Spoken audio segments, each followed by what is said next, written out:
Hello, everyone. Welcome to episode 34 of ZK Live. This is our Sunday night Q&A. We're going to be talking about some of the stuff that was going on this week. We have a huge week this week. A lot of time pressure on some projects that we have coming up. I also have ZK Finishing School starting this weekend. Our first class, our first group of students will be coming out. Students, they're high-level contractors who are coming to up their game. We just finished, my assistant and I just went through a bunch of itinerary planning, making sure that we have a really solid idea of what we're going to be going over. So ZK Finishing School is cool. I don't have a lot of questions, so please, everyone, feel free to put some questions down at the bottom. Otherwise, we'll keep it short tonight. So let's see. Last week we had Patrick and Arturo at that cabinet refinish job. I don't know if you guys saw some of my stories. They had rigged up a very genius enclosure of zip walls and plastic. So that project, we had to custom blend the color. That was the first time I've ever experienced where the paint in the bucket was a different color than the paint that was sprayed. I'll repeat that. The paint, when we took a piece of paper and dipped it in the bucket and let it dry, was a color. It was a perfect match to what we were trying to go for. When we then took that exact same paint and we sprayed it, it was a different color. So I talked to my rep. He said he's seen that a couple times with solvent-based finishes, never with water-based. Something about the pigments separating and the lighter pigments moving to the top. Whatever it is, we had to then, the client didn't like the color. Obviously, it's not the color they chose. So we had to get some black pigment, and we custom blended our own color. It was actually a little bit darker than the original color the client was going for. With the help of the client, we went back and forth, and we got a nice dark charcoal color that looks phenomenal in the space. But that was a very strange, really tough situation where we didn't have time really to stop and think, like, why is this happening?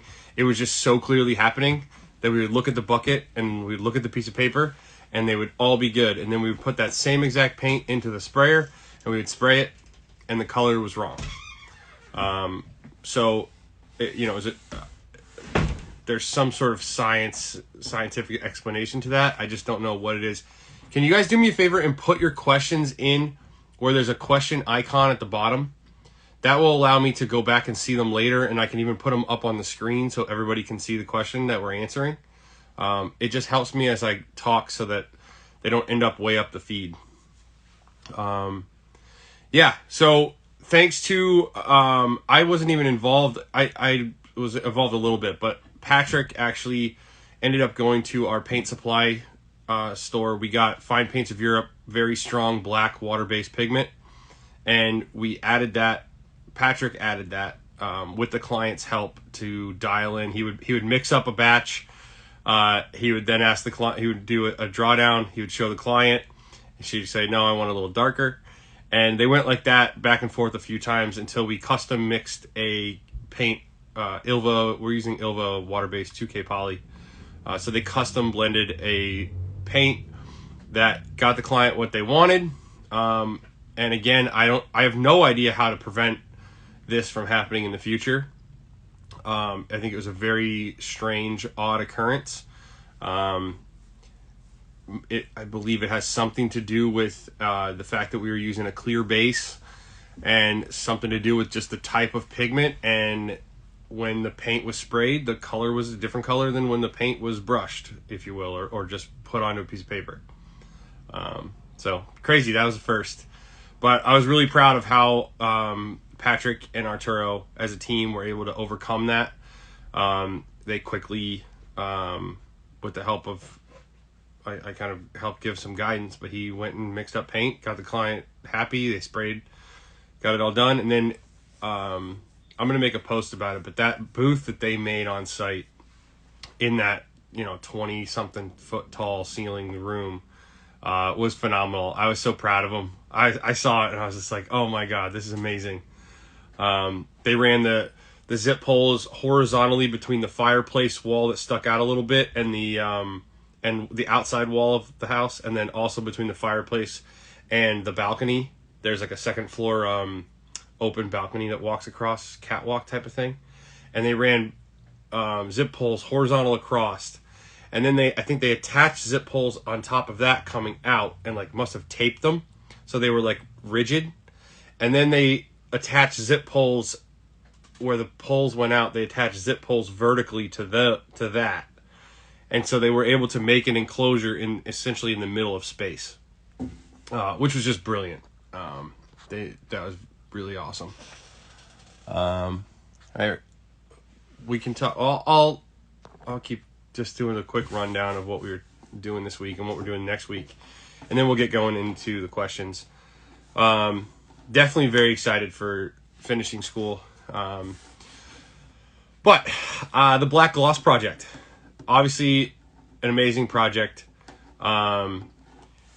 We got that project with the caveat that we would have the place to ourselves, that we would have a very flexible timeline, and that we could market the project as heavily as we wanted to. We've since, whether they know it or not, I didn't give a lot of pushback, but the client did renege on 2 of those in the deal. I got a call this week from the client, and they said, we are moving, everyone is out on Friday, and we are moving in, and I don't care what else happens. It just like that. This is after, I don't even want to get into it. It's a very difficult situation for us. Let's put it that way. We were told that we had a very flexible timeline. Our start date was pushed back weeks. When we did start, we did not have the place to ourselves. We had the place to ourselves for 4 days out of the whole 2-month project, which was not part of the deal. All of those things made it really difficult. And then, so we finish everything but the 2 big rooms, and I get a phone call saying we have essentially 6 days to complete 2 full rooms of black gloss, and they have joint compound on all the walls. So, incredibly stressful, difficult situation. Essentially, we could probably deliver them a C job right now, but I just can't bring myself to do that. The idea of just like, after all the hard work, we have like 40 gallons of joint compound on the walls. The idea that we're just gonna like quickly finish these 2 rooms that are gonna could be like showpiece masterpieces, is really hard to stomach. So what I've done is I've called up a friend of mine, Shoreline Painting, Chris Polidoro from Shoreline Painting, and I haven't heard back from him. I'm kind of freaking out. I need to hear back from him soon. But the plan is that the Shoreline team is going to come up and help us finish. So we got our first coat of primer on all 45 gallons of joint compound. We got our first coat of primer. Phil Hollis and Patty did an amazing job. Yeah, it sucks. And the short-term thinking business person in me is saying, finish the rooms as fast as possible, just get it done, and move on. The long-term business person in me is thinking, and I could probably negotiate. I should have negotiated tougher with the client. I don't know what I should have done. They came at me really hard, and I probably should have said, hey, did you forget that you told me I had a flexible timeline? Did you forget that I was supposed to have the place to myself? And I was very nice, and I allowed other people in and out, thinking, always at the end, I was going to have a flexible timeline. And 2 weeks ago, when you said we could work in the house when you lived in it, like all of those things, I probably should have not thrown them back in the face, but I should have mentioned those. But it was one of those things, the client was coming at me real strong, and I had to decide what to do. And I think in this case, this is a landmark project that's hopefully going to make us famous. And if we do this project and execute it to our A, it's going to be unbelievable. And so what I decided to do was, as some of you who are married or have successful marriages might understand, it's not always best to be right. And that's something that I've learned as I've gotten older and as you read books and practice how to be better at life. Being right, it might feel good in the moment, but it can be sometimes childish to just be right all the time. It can be too simplistic and slightly childish and not necessarily get you what you really want in the end. You could be right in the moment, right? You'd be sitting there like, yeah, see, I proved you wrong. And then if everyone leaves you and you're all alone in life, being right all the time, it's not that awesome. So I made a judgment call and I decided that, rather than argue back with this person and fight, I decided that, and be right, I decided, you know what, I'm very lucky, I'm blessed, and I have the ability to call Chris. I guess I can afford in some way, shape, or form. I'm going to take it on the chin heavily. This job's already costing me a lot of money to do. It's a big, I took a big hit on this project financially. I'm going to take an even bigger hit on it now, and that sucks. But I think in the end, it will all pay off. It's a calculated risk. I'm really grateful I can still afford to make payroll, and, we're still afloat, and I can, ease these waters, and I could say to the client, you know what, well, hey, it's just paint. We'll get it done. We'll be out of there on Friday. I'm thinking to myself, I have no freaking idea how I'm going to be out of there on Friday. Like, that is, just the concept of it is insane. How much, where we were at and how much needs to be done and the type of manpower that we have. And to be able to say, like, yeah, we'll be out of there on Friday is a daunting concept, especially when it's like these are 2 full black gloss rooms. Like, I just wanted the time to make them perfect, and I was told that I would have that, and then now I don't. Now we don't. But I think that hopefully when I get off this podcast, I'll be able to talk to Chris, and we will be coordinating the team coming up. And we will have an army of people sanding the walls tomorrow, patching, sanding the walls, and we will get we'll get a coat of primer on tomorrow. So 2 full rooms, ceilings, walls, trim, all that stuff. Patched, sanded, primed in one day. Phil will tell you that's a massive undertaking. We would never be able to do that by ourselves. But that is what we're going to shoot for tomorrow. And if I have the help I think I'm going to have, we're going to do that. That's going to set us well on our way then to completing these rooms at a very, very high level. They'll still probably get a B plus from us, which is, like Jessica always says, if you get a B from me, that's better than everybody else's A. That's our idea. Yeah, so it's never a dull moment.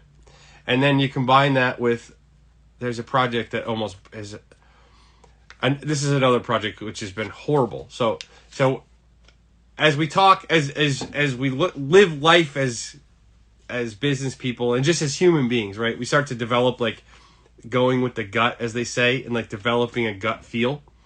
And you have to train that, right? That's a sense that needs to be trained. It needs to have pitches. It needs a number of reps to be able to figure out how to listen to the body when it's telling you to do something or not to do something.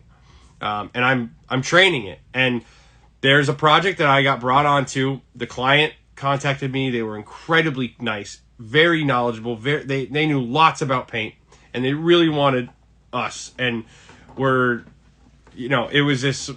It felt really nice to have someone get paint and appreciate us. Problem was they didn't have the budget to do what they wanted to have done or needed to have done, what they wanted to have done. So I moved things around, and again, this client, the deal was we needed a very, very flexible timeline, and I'll use this as fill-in work. And that's what we did. Unfortunately, this has been a way too many months. But the painting all went phenomenal. Painting went like this. It was a snap. I would have broken even, and whatever. Unfortunately, though, the client took the hardware and that we took off from all these shutters. There was like 32 of these shutters on the inside of the house. The client took the hardware. They cleaned the hardware. Spent many hours cleaning it, getting the paint off of it from the last guy, and they delivered it back to me. I don't need to go into how it happened, but that hardware is no longer with us. And what it's taken for me to get this project completed, it's still not completed. I had to spend well over $1,000 on new hardware. Of course, the new hardware is far nicer than the old stuff, so it's all thicker gauge metal.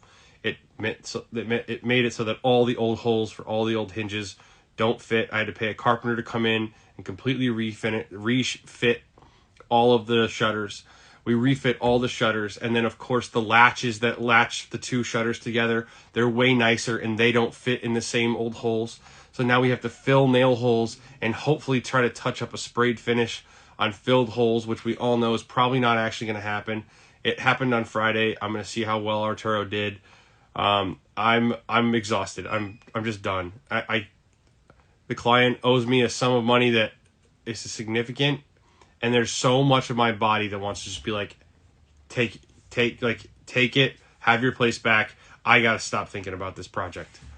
But instead, you can't do that. Obviously, you have to finish the project, and this job is going to cost me now thousands of dollars. I will have probably ended up paying a couple $1,000s to paint this condo for this client, which sucks. It really sucks. The problem is the project's not even done. That's what sucks. And I was supposed to have a walkthrough with the client on Saturday, and that sucks. And so I had a Friday where it's just like one thing after another, right? On some level. Those things sucked, right? And for some reason, that one shutter job is really getting at me. I should never have taken it, and I should have taken care of that hardware and not let it get thrown out.